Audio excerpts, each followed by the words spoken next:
खंड एक, धन का आपका ब्लूप्रिंट। हम द्वैत यानी कि सिक्के के दो पहलुओं की दुनिया में रहते हैं। ऊपर और नीचे, प्रकाश और अंधकार, गर्मी और ठंड, अंदर और बाहर, तेज और धीमा, दायां और बायां। ये हजारों विपरीत ध्रुवों के सिर्फ कुछ उदाहरण हैं। एक ध्रुव के अस्तित्व के बिना दूसरे ध्रुव का होना संभव नहीं है। अगर बाईं तरफ नहीं है तो क्या दाईं तरफ संभव है? संभव ही नहीं है। इससे यह निष्कर्ष निकलता है कि जिस तरह धन के बाहरी नियम होते हैं उसी तरह से इसके अंदरूनी नियम भी होने ही चाहिए।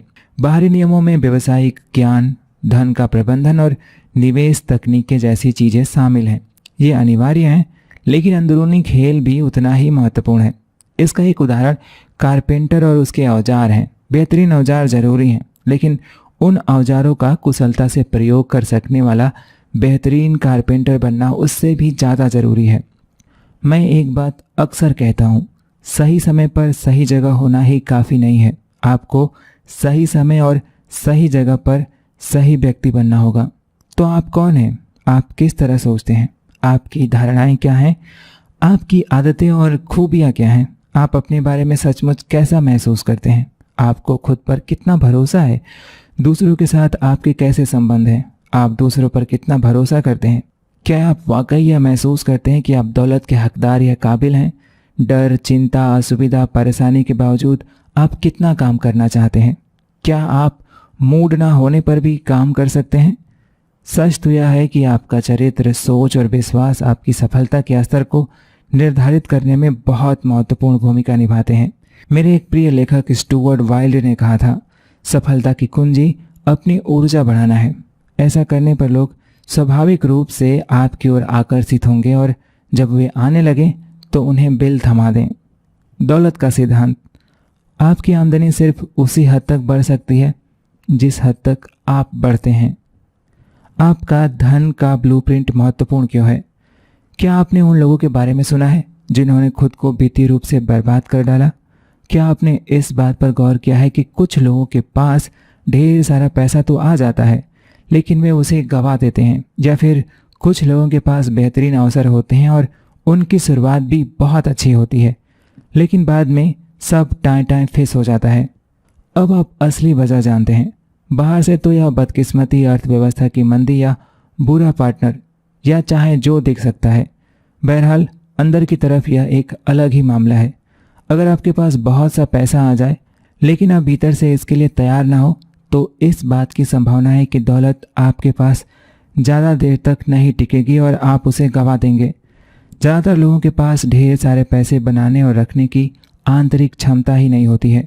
उनके पास ज़्यादा दौलत और सफलता के साथ आने वाली चुनौतियों से निपटने का मादा ही नहीं होता है।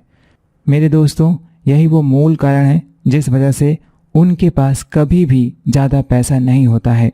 लॉटरी जीतने वाले इसका आदर्श उदाहरण है।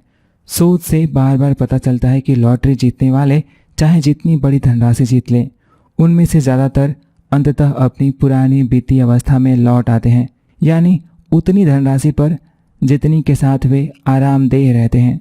दूसरी तरफ खुद के दम पर मिलीनियर्स बनने वालों के साथ इसका उल्टा होता है।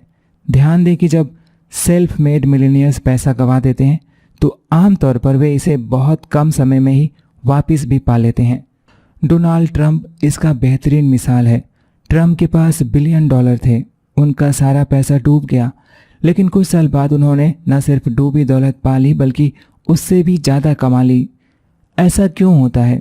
कारण यह है कि हालांकि कुछ सेल्फ मेड मिलीनियर्स पैसा तो गंवा देते हैं लेकिन वे अपनी सफलता के सबसे महत्वपूर्ण तत्व को कभी नहीं गंवाते हैं, उनका मिलीनियर मस्तिष्क। जाहिर है डोनाल्ड के मामले में यह उनका मिलीनियर मस्तिष्क है। क्या आपको एहसास है कि डोनाल्ड ट्रंप कभी सिर्फ मिलीनियर बनकर खुश नहीं रह सकते थे? अगर डोनाल्ड ट्रंप की कुल संपत्ति सिर्फ $1 मिलियन होती तो आपके हिसाब से वे अपनी वित्तीय सफलता के बारे में कैसा महसूस करते? ज़्यादातर लोगों की राय में यही होगा कि वे शायद खुद को दिवालिया और वित्तीय दृष्टि से असफल मानते। ऐसा इसलिए है क्योंकि डोनाल्ड ट्रंप का वित्तीय थर्मोस्टेट मिलियनों पर नहीं बिलियनों पर निर्धारित है। ज़्यादातर लोगों का वित्तीय थर्मोस्टेट मिलियनों नहीं हज़ारों डॉलर कमाने पर निर्धारित होता है।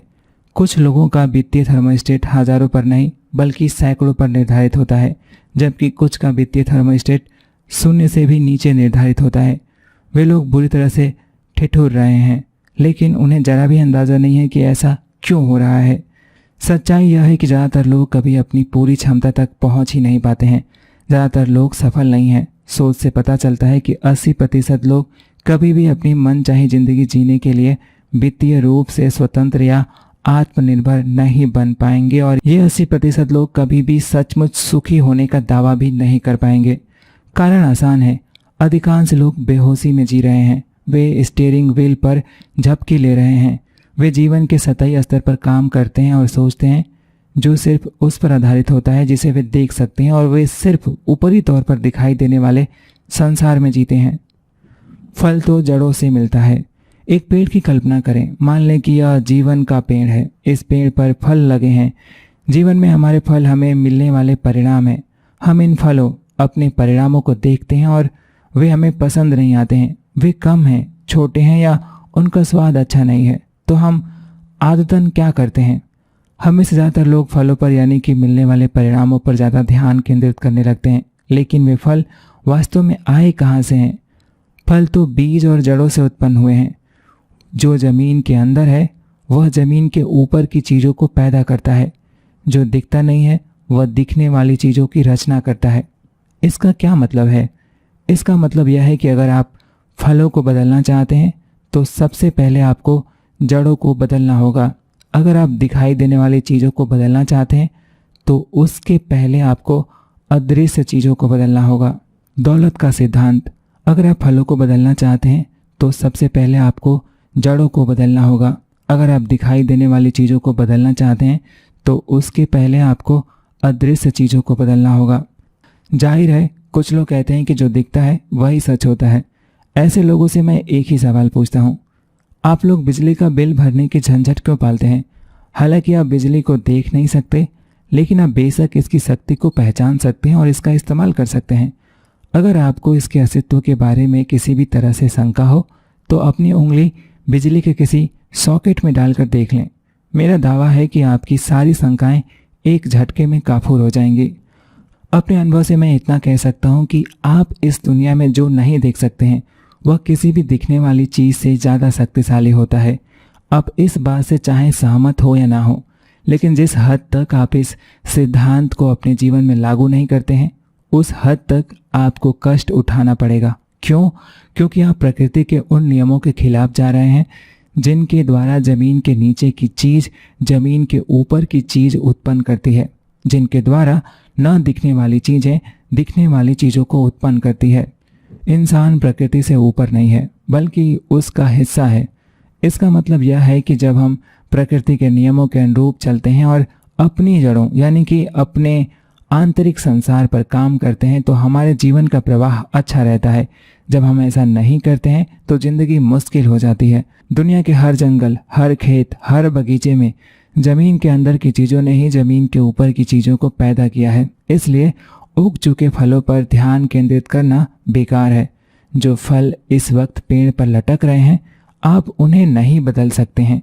हाँ, आप भविष्य में मिलने वाले फलों को अवश्य बदल सकते हैं, लेकिन ऐसा करने के लिए आपको जमीन की खुदाई करनी होगी और जड़ों को मजबूत करना होगा। 4 पॉइंट MESP।